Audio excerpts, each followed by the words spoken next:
कुर्टी विधानसभा अंतर्गत Lachhipur GT road स्थित निगम द्वारा बनाई गई सामुदायिक भवन में स्थानीय लोगों ने जड़ा ताला, मौके पर पुलिस। स्थानीय लोगों के अनुसार हॉल का स्वामित्व वर्तमान में टच हेल्थ केयर नामक संस्था के पास है। हालांकि वहां के स्थानीय लोग इसके विरोध में हैं। उनका कहना है कि भले ही यह संस्था चिकित्सा उपचार का नाम लेती है, लेकिन सामुदायिक भवन में ऐसी चिकित्सा सेवाएं नहीं दी जाती, उन्हें बाहर से दवाइयां खरीदना पड़ता है। और इस संस्था ने अब हॉल को घर जैसा बना दिया है, सामान के साथ बिस्तर भी लगे हैं। स्थानीय लोगों का आरोप है, हमें सरकार द्वारा दिया गया जो कम्युनिटी हॉल चाहिए, जिसका उपयोग क्षेत्र की गरीब और जरूरतमंद लड़कियों की शादी या सामाजिक कार्यों के लिए किया जाता है, इसलिए कम्युनिटी हॉल वापस किया जाए। हालांकि सामाजिक संस्था की ओर से बताया गया है कि गरीबों के लिए मुफ्त इलाज की व्यवस्था है। इसी तरह आज भी चैम्बर खुला था और वहां मरीज थे। कुछ स्थानीय लोगों ने कथित तौर पर हमला किया और तोड़फोड़ की।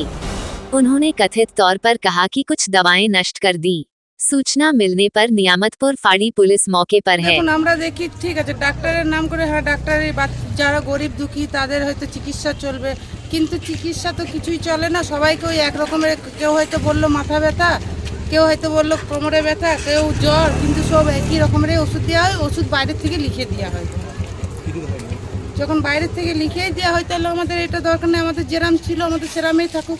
আমাদের যে এখানকার ধরুন যে মা বোনদের মেয়েদের আমাদের বিয়ে হবে, তো তারা কোথায় যাবে? আমাদের তো আর পয়সা নেই যে আমরা প্যান্ডেল করবো 10-12 হাজার টাকা খরচা করে। হ্যাঁ, তো এটা যখন আমাদেরকে সরকার থেকে বানিয়ে দিয়েছে তো আমাদের এটাই থাক। কি জানি আর এগুলো যে কখন ঢুকাইছে আমরা তো এখানকার, কিন্তু আমরা দেখতে পাইনি এগুলো কখন ঢুকাইছে। চাইছি আমাদের যেরাম এটা সরকারের যে কাজের জন্য বানিয়ে দিয়েছে ওইটাই। আমার নাম মনিকা দেবী। যেরকম আমাদের যখন ম্যারেজ হল ছিল, অসুবিধাতে আমাদের কাজ ছিল, তো এরকম আমরা চাই যেন ম্যারেজ হলেই থাক। ডাক্তার আমরা ভাবছিলাম যে ডাক্তার থাকবে, তো কি ডাক্তারের কি কাজ হচ্ছে এখানের মধ্যে ছিল বুঝতে না। ভিতরে দেখছি এবার ঘর হয়ে গেছে, জিনিসপত্র সব হয়ে গেছে, পালং তোমার মানে কি সব কিছু। তো এবার এটা কি রুম না ডাক্তারখানা না কি মনে করবো বলো? তাহলে আমাদের তো অসুবিধা হচ্ছে। আমরা গরিব মানুষ রে, দেখো আমরা দেখতে আসি না। এবার ডাক্তার বসছে না রাত্রিরা কে আসছে এটা বলতে পারছি না, কিন্তু ঘর কিসের জন্য বানাবে ম্যারেজ হলে? এখন আপনারা কি চাইছেন? আমরা চাইছি যেন আমাদের যেরম ছিল এরম দরকার। আপনার নামটা বলুন। পূর্ণিমা সিং। আমি তাজ আসানসোল সোশ্যাল ওয়েলফেয়ার সোসাইটির আমি সেক্রেটারি বলছি।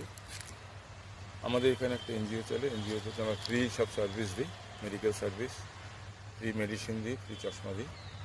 প্রত্যেক দিনের মতো যেমন আমাদের চেম্বার বসে, সেই রকম আজকেও চেম্বার বসেছিল। ডাক্তারও এসে পৌঁছে গেছিলো, কিছু পেশেন্টও ছিল। সেখানে হঠাৎ করে লোকাল কিছু লোক এসে হামলা করে সব ভাঙচুর করে দেয়। আমাদের কিছু ওষুধপত্র ছিল, সেই ওষুধপত্রও ওটা করে দেয়, নষ্ট করে দেয়।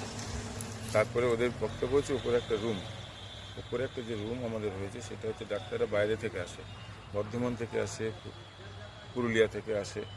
সেই ডাক্তাররা রেস্ট নেওয়ার জন্য, চেম্বার দেখার পরে রেস্ট নেওয়ার জন্য ওখানে রুমটা করা হয়েছিল। সেটা লোকাল আমাদের যে কাউন্সিলর আছেন, হ্যাঁ, উনি একটা ভার্বালি পারমিশন দিয়েছিলেন যে এটা রুমটা করে নিতে আমাদের জয়েন্ট সেক্রেটারিকে।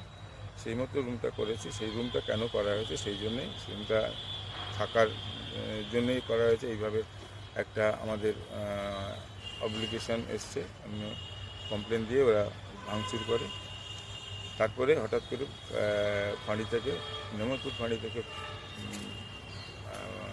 অফিসার ফোর্স আছে, ওটা তালা মেরে দিয়ে ওটা চলে যায়। ওরা বলে ফেসলা হওয়ার পরে চলে যায়। তো আমাদের যে পরিষেবা, সেই পরিষেবাটা বন্ধ হয়ে গেল। চাবিটা আপাতত ফাঁড়িতেই আছে। হ্যাঁ, আমরা চাইছি আমাদের পরিষেবাটা যেমন নর্মালি শুরু হোক, এই আমাদের আবেদন।